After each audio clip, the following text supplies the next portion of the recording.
Ask the Gypsy, where you get to ask me, the Gypsy, anything you want.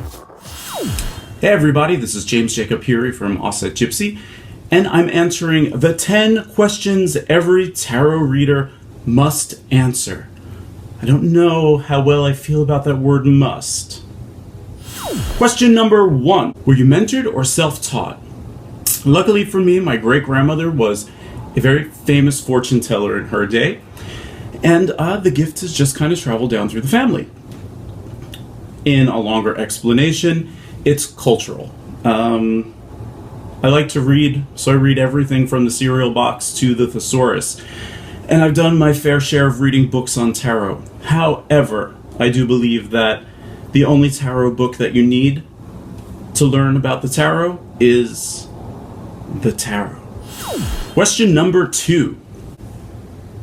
Are you psychic or a tarot reader?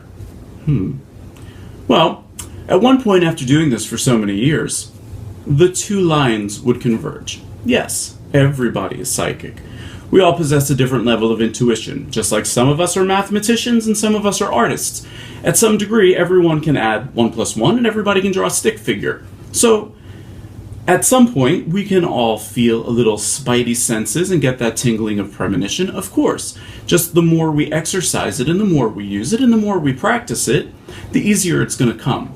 So I am both tarot card reader and psychic. However, the word psychic means reader of the soul in ancient Greek. It has nothing to do with mind reading. So stop coming up to me and going, "What am I thinking, man?" I don't know. And I don't care. Number 3. Are my predictions accurate and does it matter? Well, after the many years of doing this, I would say it surely does matter. Because you want to provide a client or a person with questions, some guidance, and some answers. So yeah, a good portion of my readings are accurate. I wouldn't say completely all of them because we all have control over our own fate and our own destiny.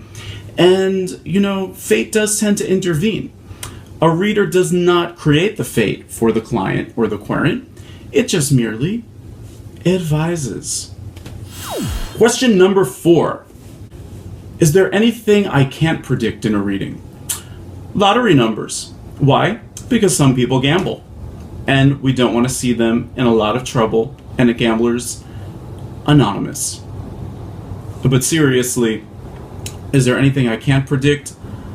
What the cards and the fates allow me to see is what I see. If we're talking about things like death or birth or breakups or is somebody secretly in the closet, if it's the right person and it's the right moment, well, yeah, I'm not a New Age reader. I'm going to read what I see. And that's that. Question 5.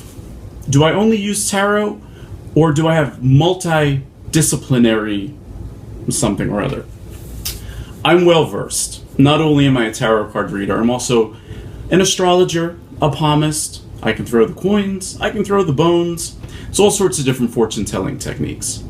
In my background and in my culture, we're a little creative, we're a little unique. We even use kerneled corns. Yeah, I don't use them too much, but I've seen them thrown. There are multiple ways of getting an answer from the divine or from the fates. The cards seem to be the most recognizable one in the 21st century. Question number 6. Is the answer in my head or is it in the cards? It's somewhere in the middle. If we want to look at our heads as the spiritual transmitter and the cards as the many channels of which you can program the show you're tuning into, then it's somewhere in the middle. I actually believe that my client brings the story to me. And that's why when they sit down, the first thing I always say is, what good stories have you brought to my table? Number 7. Am I a priest or a fortune teller? I'm both. I love the term fortune teller. I know it's anathema amongst all the 21st century New Age tarot groups. But I am. I'm a fortune teller. I love it. And guess what? I'm also a priest, ordained and everything. And I do use my spiritual consultations when they are in private as spiritual guidance. Now, when I'm at an event or at a festival, I am Vlach-Gypsy, the fortune teller. Number 8. Are you a fixer or a looker? I've been called worse. I'd like to say some would consider me a looker. I have no idea what this question means. Number 9. Do I get paid for my readings or do I do them for free? Well, that is none of your business. Well, actually, if you go to my website, you'll see my rates and my fees there. Yes, I get paid for what I do. I'm a professional tarot card reader, and I've been doing it for many years. If I wasn't able to do this full time, I wouldn't be able to devote all of the practice and study and ingenuity to it to deliver accurate and appropriate readings to my clients. So I've devoted my full life to it. Therefore, I get paid for it, just like any other professional. Do I give freebies? I do. To add to this, when people say tarot card readings should be free or else they're fake, people make... Number 10! Well, number 10 sounds a lot like number 3. So, is there anything I won't predict? I think this is getting to the death question. Ooh.